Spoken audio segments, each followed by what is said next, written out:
Taglay niyang lakas. Kaya pag naapakan yung anino mo ay titigas ka. Kapag naunahan mo siya maapakan, sige bro, lusubin mo lang. Tapos pag dumasmag na siya, pag dumasmag, dapat makatago yung ano mo, yung anino mo sa may lilima. Yun ang puparaan. Mahirapan tayo dito guys kasi po anino yung tinitingnan na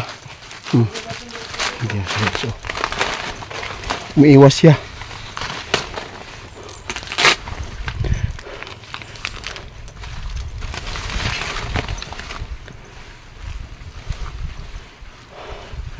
Kaibigan, sulinder na lang be.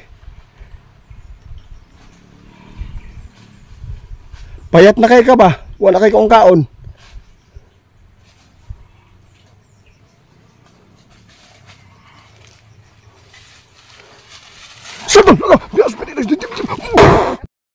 Guys, samahan niyo po ako guys, no? At saka si Ramil. Hinabol ko lang si Ramil kasi iniwan po ako doon sa bahay kasi pinuntahan ko po yung mangkukulam kanina. Dito po tayo ngayon guys sa area ng mga aswang guys, kung saan napakadelikadong kalaban nito dahil po mayroon para siyang taglay na kapangyarihan. Kapag matapakan natin yung anino ng isang aswang, hindi mo namamalayan na ay nanidigas po ang kanilang katawan. Kung anino po natin po yung maapakan, tayo ang mapapahamak dito. Dapat po maunahan natin siya na maapakan yung anino niya. Narinig ko yung orasyon na Ramil guys.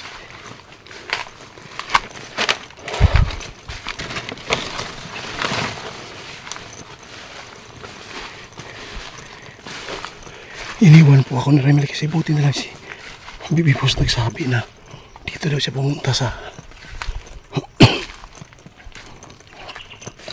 yung aswang na delikado. May kamandag tree. Nataglay po ito yung lakas niya guys. Doon yan nakukuha sa kamandag tree. Bro! Ramil! Nandito po! Buti! Stop them! Look!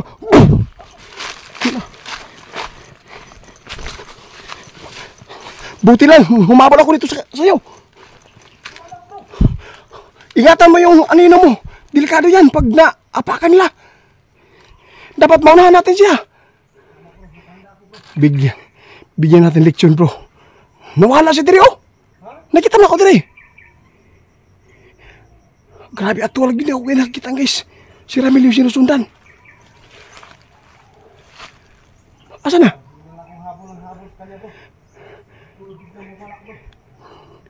Hindi ko nga inaasahan na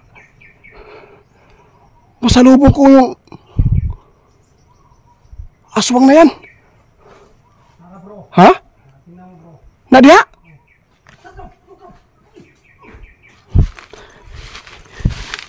Laya na siya bro. Dito na sila sa kanang lilim mo utago. Kaya ang aninong nila. Ano andyan guys oh.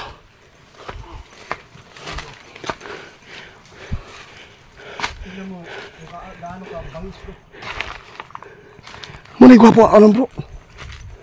Kaibigan, surrender ka na lang.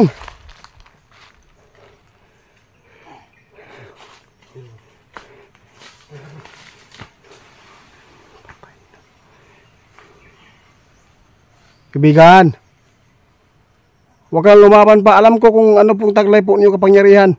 Nakuha po niyo yan sa kamandag tree. Bro, sa kamandag tree nakuha yung ano niya. Oh, taglay niyang lakas. Kaya pag naapakan yung anino mo ay titigas ka. Kapag naunahan mo siya maapakan, sige bro, lusubin mo lang. Tapos pag dumasmag na siya, pag dumasmag, dapat makatago yung ano mo, yung anino mo sa may lilima. Yun ang puparaan. Mahirapan tayo dito guys kasi po anino yung tinitingnan na so, umiiwas siya.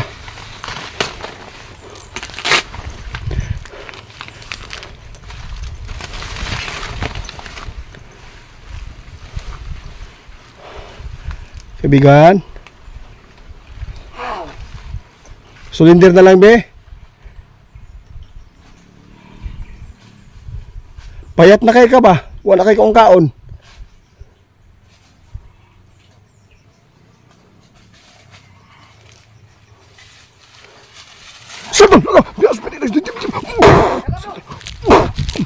Tago bro, tago bro, tago sa lilim bro. Tago. Akala ko po, sumugol sa atin guys.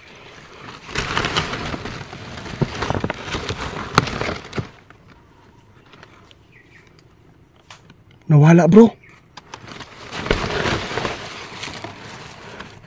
Bro. Nawala.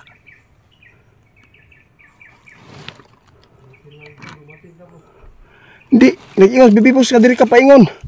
Hindi apas ko diri. Kaya humanam po ko dito sa mangkukulam ba. Wala dito eh.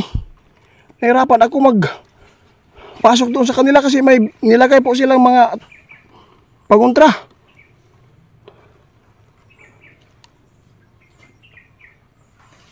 Nara bro.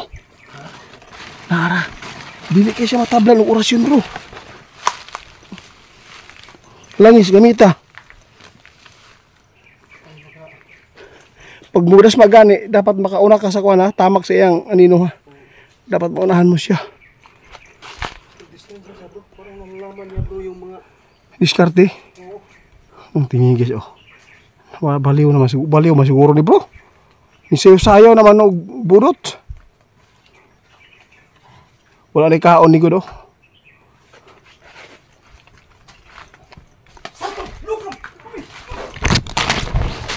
Asa na bro? Bro, atangan ako diri ha. Atangan ako diri pag bidri mo dagan.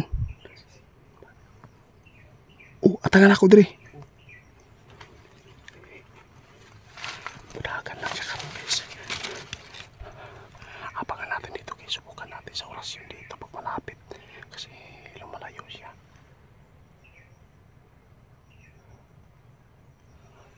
Abangan natin baka dito tumakbo.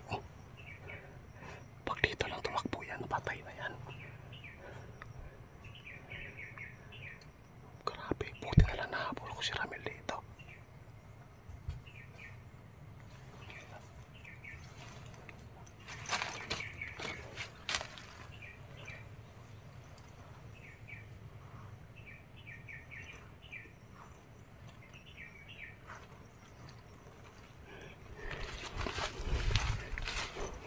Bro, dito ako ha.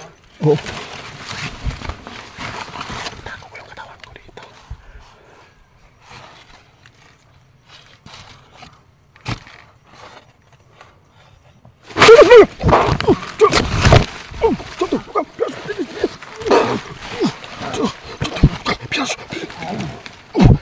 Tapakan na yung ano, yes.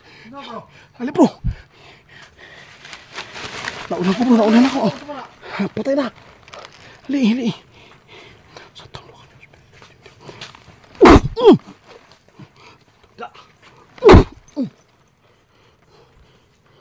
Dili lagi. Asa sa likod bro?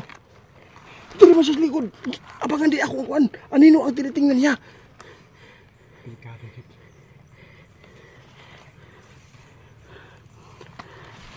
Patay na bro. Tuko na ako. Delikado ni bro. Dangan napatay ni. Ang payat na kayo siya bro.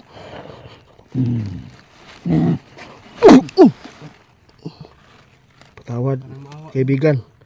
Patawad po Hindi pwede na mabuhay ka sa mundo.